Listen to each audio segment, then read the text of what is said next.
Angela Merkel has said she sees no obstacles in the way of beginning Brexit talks as scheduled after Theresa May failed to win a majority in THURSDAY and APO's UK election. The German Chancellor said she believed Britain would stick to the timetable, adding the European Union was ready.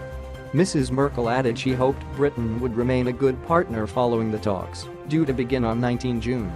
It is her first comment since Mrs. May and APO's Conservative Party lost 13 seats.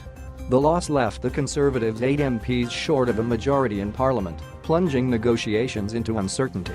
Mrs. May called the snap election in order to secure a clear mandate for her vision of Brexit. A spokesman for Mrs. Merkel had previously refused to be drawn on the issue out of politeness and respect, while the process of forming a new UK government was underway. Mrs. May says she will form a government with the Democratic Unionist Party from Northern Ireland, which won 10 seats.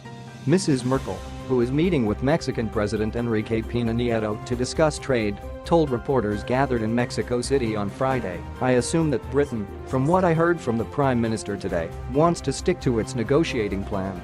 We want to negotiate quickly, we want to stick to the time plan. And so at this point I don't and APO's think there is anything to suggest these negotiations cannot start as was agreed."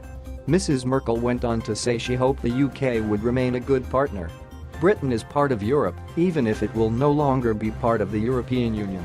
However, she added the EU countries would be asserting the interests of the 27 member states that will make up the European Union in future during negotiations.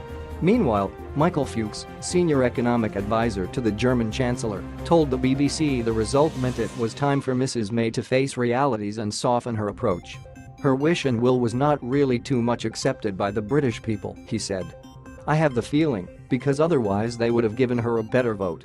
Maybe this is a chance that we can come up to a more reasonable Brexit negotiations, because in the last time, recently, I really had the feeling that everything was just being very tough and it DOESN and APO's makes sense to be tough. We want to have a fair deal with Britain and we want to have a fair final Brexit negotiations."